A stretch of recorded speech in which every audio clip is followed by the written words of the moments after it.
Well, joining us via Skype from California, sunny California, is Nicole, who will talk to us about her discernment journey into the church.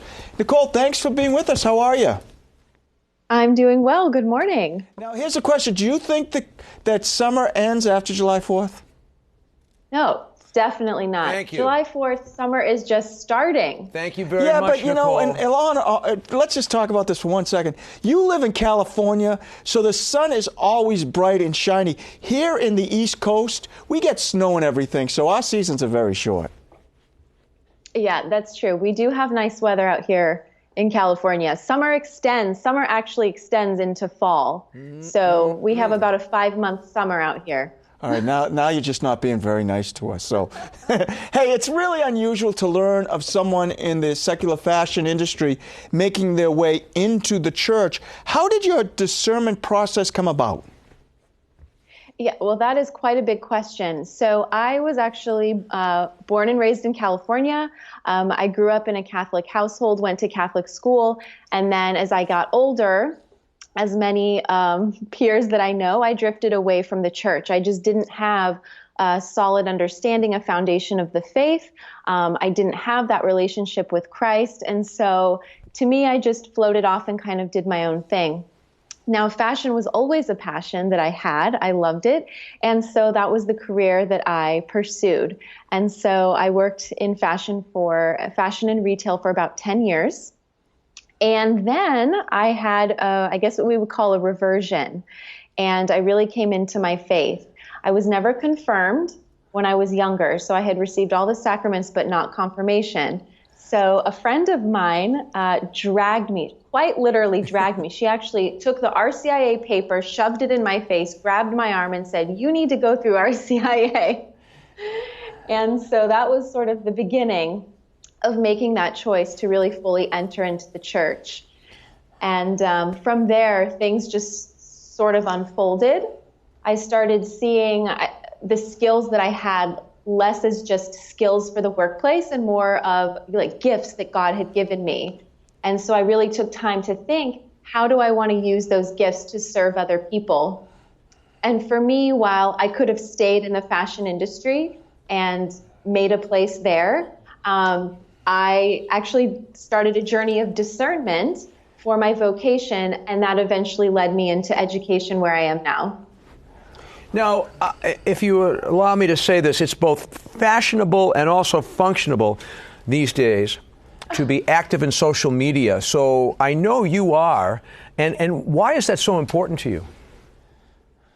So it's important to me because I felt like when I had drifted away from the church and I was just in the world, I didn't at least hear Catholic voices from maybe young women that I felt that I related to, who had maybe similar hobbies that I did, similar interests. You know, I felt like I really would have had to seek that out. And so part of it for me is really entering into, being a part of our world as it is, right? And we are called to be in the world, not of the world. And so I think for me, that's part of it, is just wanting to be a voice for other women in particular who maybe have questions about their faith or who have drifted away from the church or who are cradle Catholics, but maybe they don't understand so much of their faith. So I try to be a voice for that, while also posting just fun, everyday things, Did you ever get, Nicole, people who would say to you, younger people, who would just say, "What are you doing? Why did you go back to the Catholic Church?" Oh, all the time. All the time. I got that question a lot. And it was, I got that question particularly when I was discerning my vocation, because for a while there, I thought that I was going to be a sister. I was planning to sort of leave this life that I had to join religious life. And everything looked like it was going that way. And I would receive all sorts of comments from people, opinions, questions. Nobody could understand why would I, number one, want to be back in the Catholic Church, and why would I consider giving up everything I have to be a part of the church in that very deep and special way? So yes, I did get that question a lot. Nicole, just last weekend, funny story, speaking of religious women, religious sisters, I was with the Daughters of St. Paul. Their mother house is close to us here at our studios.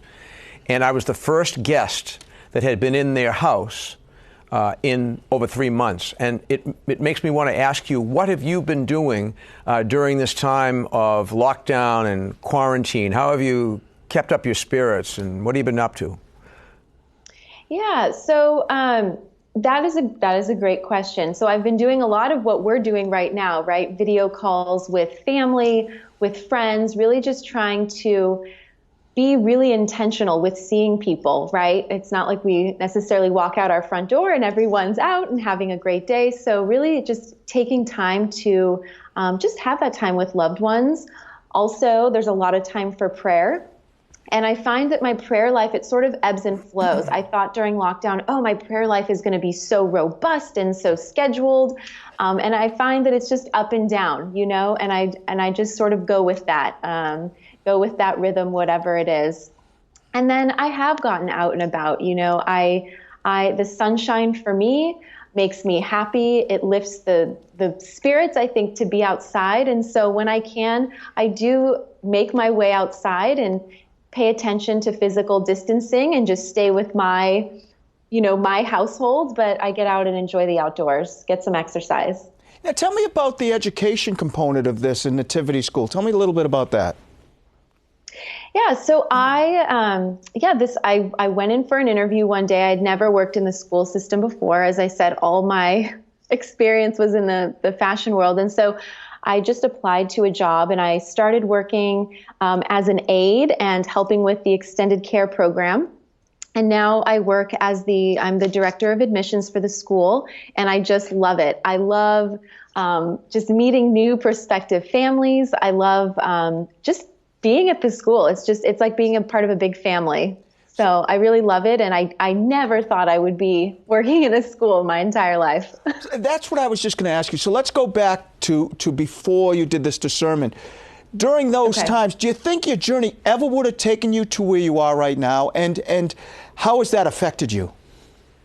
Gosh, you know, I don't know. I don't know that it would have, because I will tell you, before my journey of discernment and my reversion, I actually had sort of a sour taste about working in a school. I thought, oh, that's so quaint and that's so nice for some people, but, you know, I'm doing these big things out here, this and that, and, you know, that's great that people can be content just working at a local school, but, you know, it's just not for me. And it wasn't really until my time discerning with a couple of really big teaching orders that I was exposed to not only schools, but also Catholic education.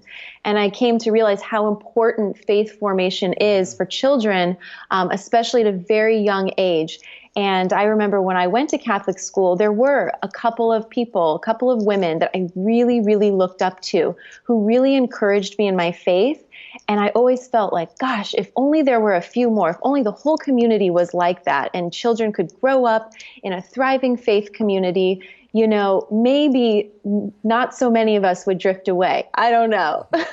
Just curious, I know California's been kind of hard hit by the virus. Are churches opening up, or most churches open like they are here? I would not say that most churches are opening up, and we're certainly not church as usual out here. Okay. So I am able to attend Mass in person now, and we are socially distanced. And unfortunately, you know, the church is not nearly as full as it normally is. And then at the conclusion of Mass, the Eucharist is distributed to those who would like to receive. So, you know, it's not what it was before, but it's more than it was a couple of months ago, which was a complete shutdown. I wasn't even able to find the sacrament of reconciliation by appointment, which was really difficult for me. Well, Nicole, this has been a pleasure, and we appreciate you giving us your time today. Where can people learn more about the school? Well, you can learn about the school online, nativityschool.com. We're here in Northern California. The internet. It's where you find everything these days. And we can find your work, too, on the internet? You can find me on Instagram. My Instagram handle is ohheynicolehere. and that's where you'll find me. Nicole, thanks so much. You have a great day, and don't be a stranger to Catholic TV. Great. Have a wonderful day. Happy 4th. Happy Thank 4th you. to you.